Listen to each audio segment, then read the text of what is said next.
Well, if you don't know, my name's Kyle. I got to be here with you a couple of months ago.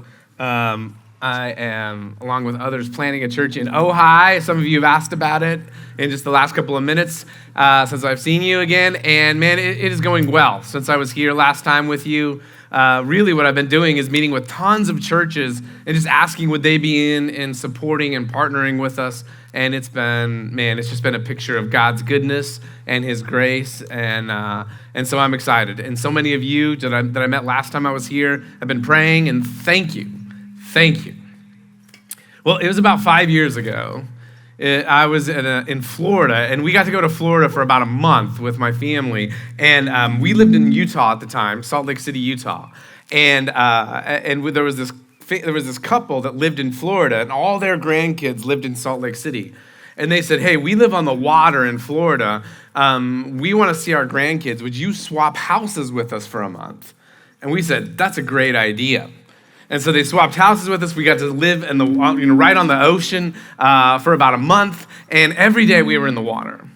And my boy that's 9 now, he was 4 then, he and I loved this game. So he would put on his floaty. We would go out in the ocean, and much warmer than the Pacific. And we would float, and he would play this game. He called it 1, 2, 3, 4, 5. And he would hold on to me, and he'd say, I'm holding on to you, Papa. I'm holding on to you, Papa. And then he'd say, now I'm letting go.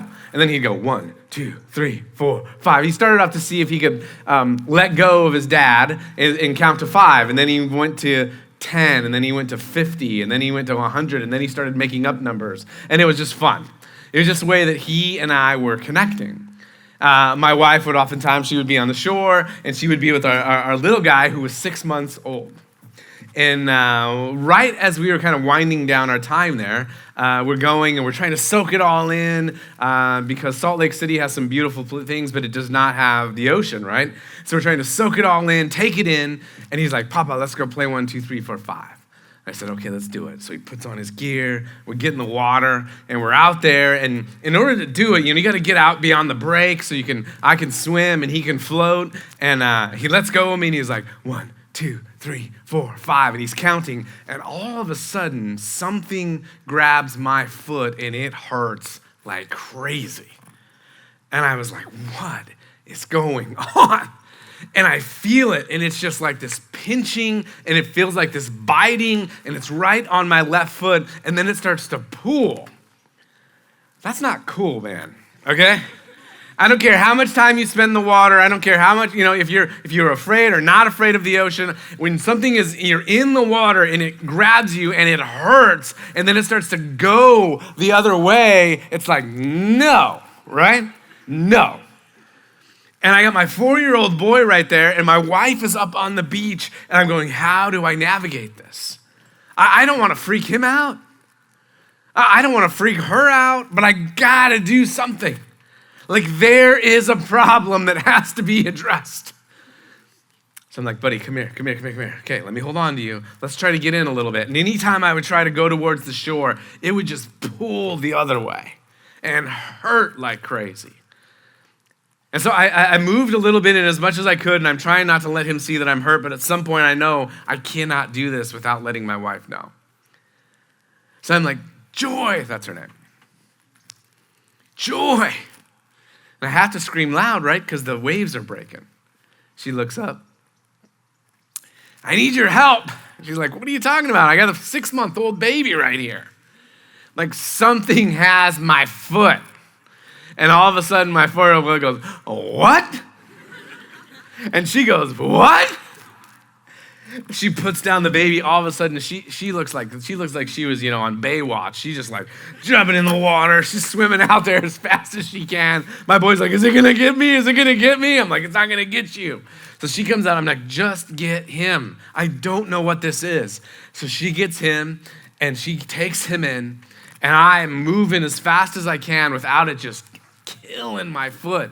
As we get closer to the shore, I finally get to where I can stand up, and I pick up my foot to look, and I have no idea what I'm gonna see. And it's a stainless steel fish hook about the size of a credit card that's went through the webbing of my toes, and it's attached to about a tennis ball sized sinker, like just straight lead weight. And so anytime the tide was shifting, it would just pull against my foot, right? So I'm old school. My wife's city girl. I'm not. She's like, what are you going to do? I'm like, it's just coming out right now. I'm like, turn away. I thought about that story a lot because I had a problem, right? A big problem. But I didn't want to freak her out. I didn't want to freak my boy out. I didn't want to make it even more chaotic. Like, we had to address the issue, but I didn't know exactly how to go about it. And I think we can all have those things in our life. It starts to become apparent. It starts to become really obvious to us that there's a situation that must be dealt with. We look at our life, or we look at a relationship. We look at a path we're going down in life and we go, man, this isn't working. It's going to cause major chaos, but I've got to say something. I've got to do something. Or worse, we don't say something. We don't do something. We're starting a series today called Habits, Healthy Habits, right? And over the next 4 weeks, what we're going to talk about are things that often, we as people know we should discuss, but we don't want to discuss them because, man, they will upset the way that I live and work. They will cause us to often change the way we engage ourselves, engage others, yes, for the good, but man, it can be difficult. It can be chaotic. It can be trouble. Today, the first one we're going to kick it off with, one that most often challenges everyone as long as they're a breathing, thinking human, is the idea of rest. Now, don't get me wrong. I think as people, we believe and we think and we know that rest is good. We just are terrible at it. And I mean like really bad at it, right? Like we say it's good, but what do we want? What do we say to each other all the time when we see each other? How you doing? Good. How was your week? What's the first thing you say? Busy. Nobody says, man, it was awesome. I just rested. Has anybody ever said that to you? How was your week? Super restful. No. It was busy. Oh, my calendar, it's so much. It's crazy right now. Now, we know we should want rest. We know in our hearts that, man, we need it. Like my mind needs it, my body needs it, my relationships need it. But we're a culture that glamorizes the grind. Like it's how we show our worth in a way. It's how we prove that we mean something. We've bought into this lie that the grind, that the constant go is what we should be doing. Now maybe you're someone who hasn't been in church much, and you're like, oh, is he going to talk to me about that Sabbath thing? Like I've heard about that. Didn't people get that really jacked up? And if you read your Bible, man, God is all about rest, and it seems like his people often are all about messing up the way he calls us to rest. So today we want to take seriously his invitation to rest. And how I want to do it is look at the words of Jesus, look at the life of Jesus, and look at one of the most famous scriptures that followers of God have been praying and have been trusting for thousands of years, and maybe go, can I step out of the religious way to think about rest? And can I leave behind our culture's way of glamorizing the grind and begin to practice a new habit, a new way of resting and knowing God in ways and areas that I couldn't imagine. I think what you'll see as we walk through this is that it's not just about rest. And what do I mean by that? It's not just about giving yourself a break. It's about giving yourself new eyes to see, a new way to think, a new way to know that you are loved. There's this thing that Jesus says in Matthew chapter 11. It sounds beautiful. He says, come to me, all of you who are weary and burdened. How many of you would tick that box today? And I will give you rest.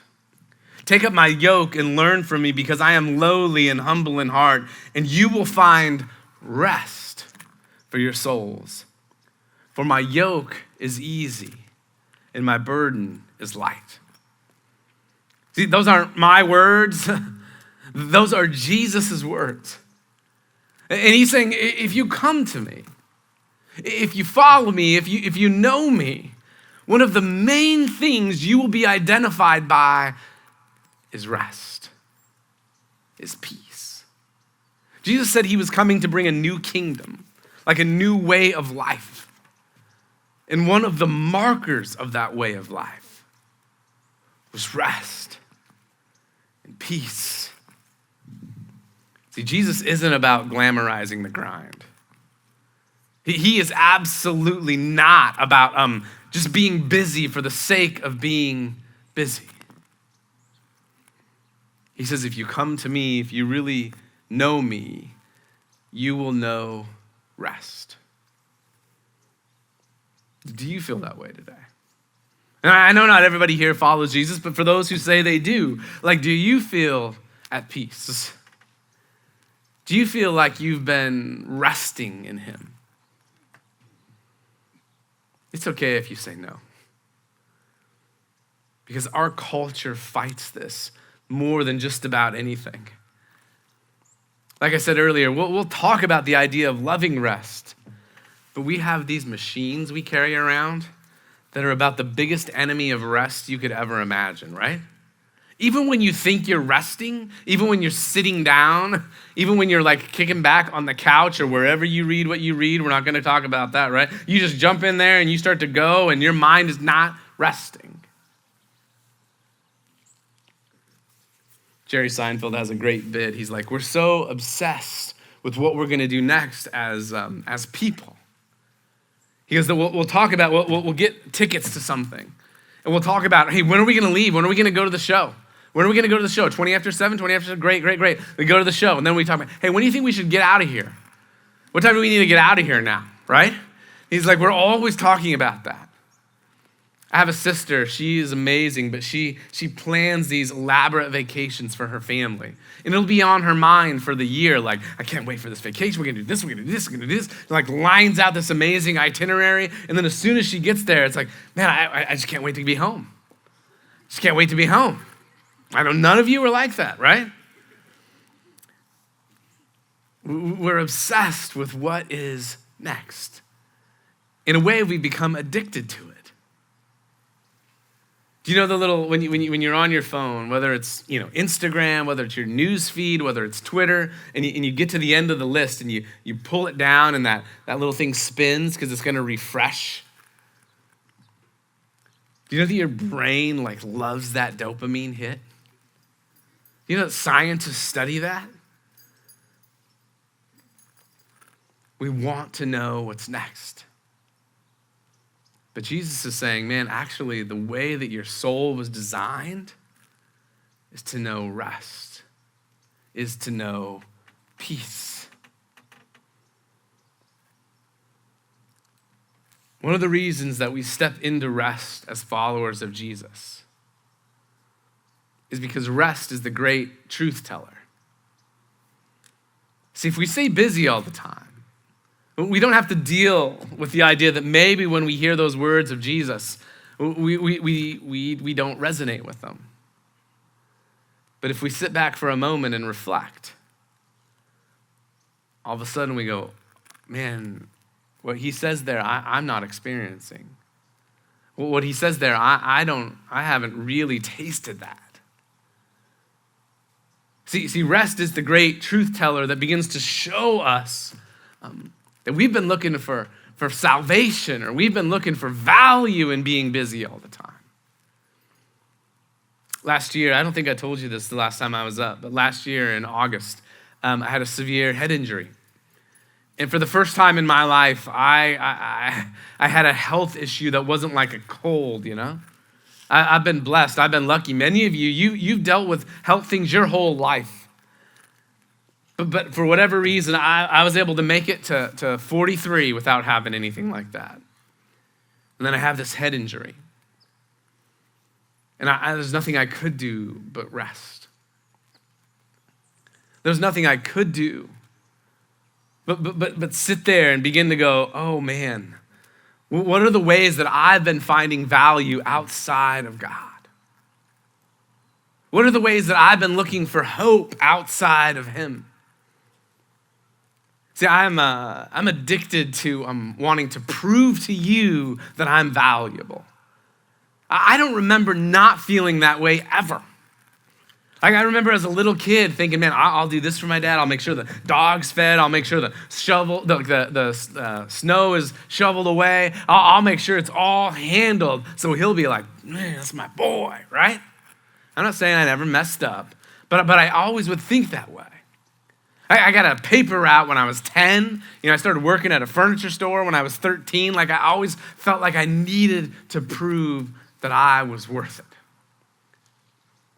When you have a head injury, and you can't talk to more than 2 people at once, you can't prove much by how you work or what you can offer them. What I start to wonder is if we avoid rest because it starts to show us and tell us and teach us that not only have we become busy people, but we're kind of addicted to that busyness. John Ortberg says, hurry is not a disordered schedule. Hurry is a disordered heart. And why is this so important? Why is having a rightly ordered heart where hurry and busyness is not a part of our life? Is it just to do something to show God, hey, we're doing what you said, or is there's something that we get from it? Well, Jesus seemed to tap into that in his life. I read through my Bible over the last week and thinking about this, and I counted 12 times. 12 times, Jesus comes on the scene and he starts preaching and teaching, and people start coming, and 12 times, do you know what he does? He leaves. Like people are showing up, and it's like, he's like, hey guys, let's get out of here. It says he would go to the mountains. It says he would get on a boat. He would do anything and everything just to peace out at certain times. He needed rest. 12 times. Like it makes you think, Jesus, your ministry's only was 3 years, dude. Couldn't you just hang in there for that moment? Couldn't you just like push a little harder? I think he was trying to show us something. See, the rest that he invited us to in that passage that I read was the rest that he lived in relationship with his Father. See, what I've come to believe is that Jesus, in the way he engaged people, he did it the exact opposite way that we do. So what he did is he always made sure he had time with the Father first, with God. Always. Like the masses could be out there. And it said he would escape away so that he could be with God. That was first. And then he took the next kind of level, like the next step would be with his close, intimate community, his disciples, his family. So first it was God, and then it was his close, intimate community, and he would pour into them and live life with them. And then after that, it was the masses. And in my experience, in the way my mind thinks, in the way I've seen a lot of people live, we do it the flip. The masses. All those other people, we think, man, I have to go do this and I have to go do that. And then if I have a little bit of time left over, then I'll have time for my intimate family, like my close connections, like my community. And then if I have any time after that, God.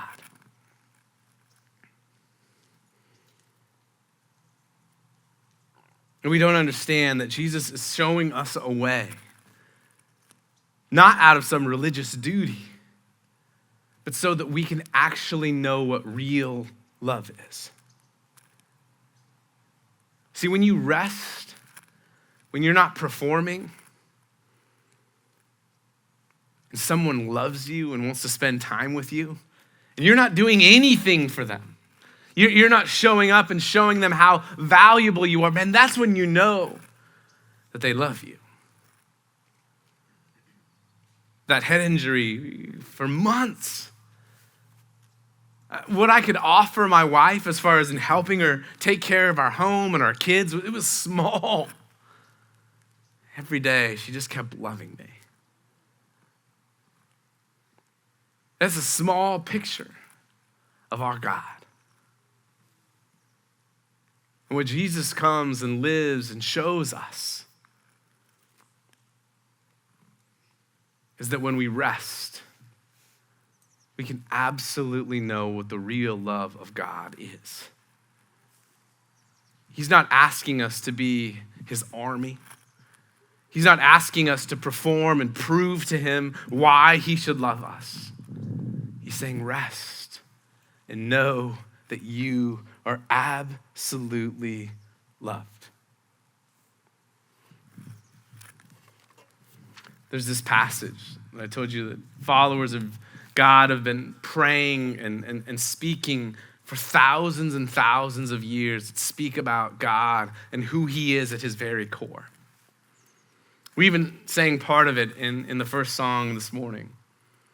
It's Psalm 23, and it says this: "The Lord is my shepherd, I have what I need. He lets me lie down in green pastures. He leads me beside quiet waters. He renews my life. He leads me along the right paths for his name's sake. Even when I go through the darkest valley, I fear no danger, for you are with me. Your rod and your staff, they comfort me. You prepare a table before me in the presence of my enemies. You anoint my head with oil. My cup overflows. Only goodness and faithful love will pursue me all the days of my life, and I will dwell in the house of the Lord as long as I live." What happens is when we start to rest, it is the great truth teller. It starts to tell us things in ways maybe we've been trying to ignore. But I don't want you to fear that, because if you keep stepping into rest, what you will know very quickly is God's love. And then what you will taste almost immediately is what this passage says is God's grace. And as a church, we talk about God's grace all of the time, but I don't want it to be something that I know. I don't want it to be something that I can answer questions about. I want it to be something that I've lived, right? I want it to be something that I've tasted. I don't want to be able to tell you about it. I want to be able to tell you how my life has been changed by it. Did you hear this passage? The Lord is my shepherd. I have what I need. He lets me lie down in green pastures. He leads me beside quiet waters. See, I think a lot of times we think about God and we're like, the Lord is my drill sergeant, right? And he's asking me to show him that I've mastered this last lesson. No. This is the God who leads us to a place of literally resting, sleeping, napping. That's the picture that the Bible says of who our God is. It doesn't say the Lord is my shepherd. He puts me through the harshest training. He lets me lie down in green pastures. He leads me beside quiet waters. It says he renews my life. He leads me along the right paths for his name's sake.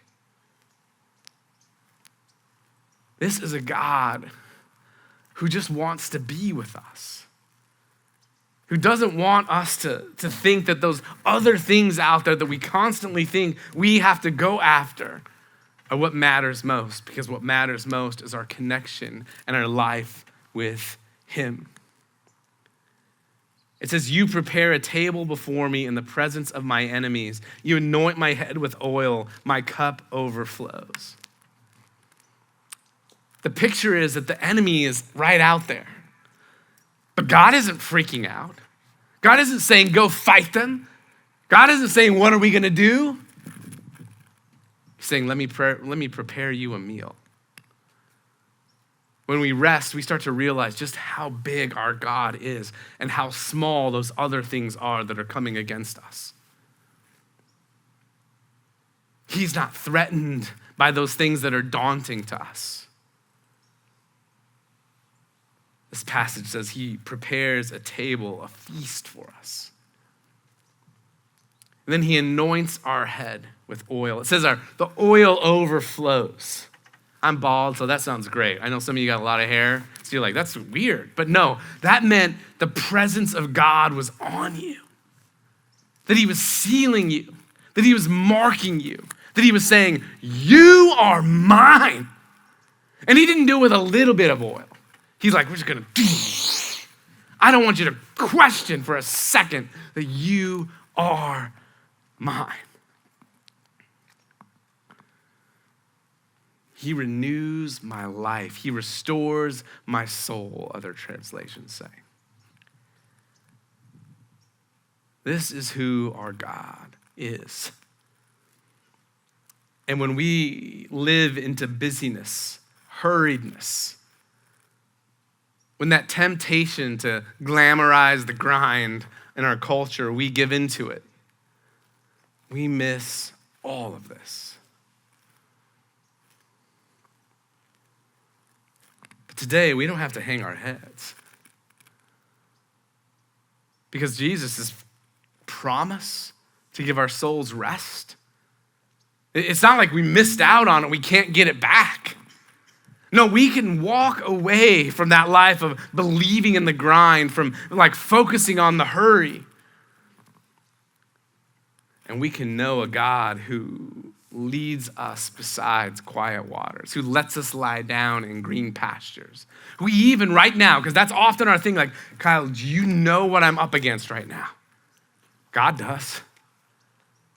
And he's saying, let me prepare a table for you. Let me let you know that you are mine. Can we all take steps? Can we all have a new habit of glamorizing rest, of trusting in his rest? Now, this is where it can get tricky because, like I said, church people, man, we have legalized this to death in the past. But the first thing I would say to you, if you want to know what does it look like to begin to rest, man, prioritize prayer. Think about that. One of the most beautiful ways you can rest before God is to just go before your Father and just tell him what's on your heart. Here's what I'm thinking. Here's where I'm at. Tell him what you're frustrated about. Tell him what you're wondering about. Tell him what you're struggling with. Remember, he's not the God who's judging you. He's the God who's anointing you. Count your busies. What do I mean by that? When someone asks you, how's it going? How's your week? Man, it's busy. Just count that. See how many you come up with in a week. My guess it's going to be over 20. We are obsessed with that. As a pastor, it's my favorite thing in time. Hey, how was your week? Busy. Great. Click. Right? I ain't judging. Come on. But count your busies and start to see just how much maybe subliminally you've walked into this life of glamorizing the grind. I learned this in a book called The Ruthless Elimination of Hurry, which is a fantastic read on this topic. But put your phone to bed. My boys go to bed at 8 o'clock at night, and so does my phone. And I'm not kidding. Like, I go in, we pray, we get them good night, and then I go and I don't pray over my phone. I just plug it in and leave it in another room. But it is awesome. I remember, like, I love sports, and forever I watched sports my whole life growing up, and then all of a sudden it's like I needed my phone with me so that I could find out what other people were saying about the game while I was watching the game, right? It's like, I have to have this. That friend that I knew that one time in 2012, he disagrees with me and I'm angry, you know? Put your phone to bed. When you get up in the morning, Instead of rolling over and grabbing it and checking your feed, prioritize prayer. Here's my favorite. Write checks your calendar can cash, right? You know what I mean by that? Remember the first time, my boys now, my 5-year-old, we've had some work done on our house this year, and they like, some of them like checks. And I'm like, I haven't written a check in forever. I kind of feel like Ben Stiller in Zoolander. Like, I don't know exactly how to do this again. But I start writing the check, and he's like, what is that? I'm like, oh, you put this dollar amount down and you give it to, he's like, does that mean you have all the money in the world? I'm like, no, it doesn't. But we think that way with our calendar. We say yes to everything. And then we're these people who are just almost slaves to busyness. Look at your calendar and see what you prioritize. You've heard that in the money world, right? You want to see where your heart is? Look where you spend your money. When you want to see where your heart is, look where you spend your time. The last one, figure out a way for you where you can truly practice and live out rest. It's going to be different. Find what renews your soul. What do you enjoy? My wife loves walks. I'll be honest, I don't. She's not here, and hopefully my 9-year-old won't tell her. But I have my ways of resting. Find out what kind of renews you, fulfills you. If it's a nap, great. If it's painting, awesome. If it's surfing, fantastic. If you've learned anything today, I hope you see God isn't up there going, that is not proper rest, right? He's saying, no, you're my son, you're my daughter. I want you to know you don't perform for me, and that I love you. I want to restore your soul, is what he says. I want in your gnarliest circumstances you to know I'm there providing for you.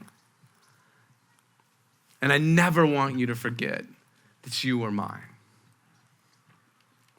We don't rest out of obligation. We rest because it's honest with us. We rest because when we rest, we know what real love is. And we rest because it's how we taste and experience and receive the true grace and goodness of God. Let's pray. God, thank you. Thank you that your word is not an invitation, God, to a burden, but an invitation to healing, an invitation to renewal. Father, help us to see that and trust in that. God, let us know we can be honest with you, that we haven't felt the rest that Jesus promises. And then let us give you our life and let you begin to show us what that looks like to truly rest. We thank you and praise you in Jesus' name.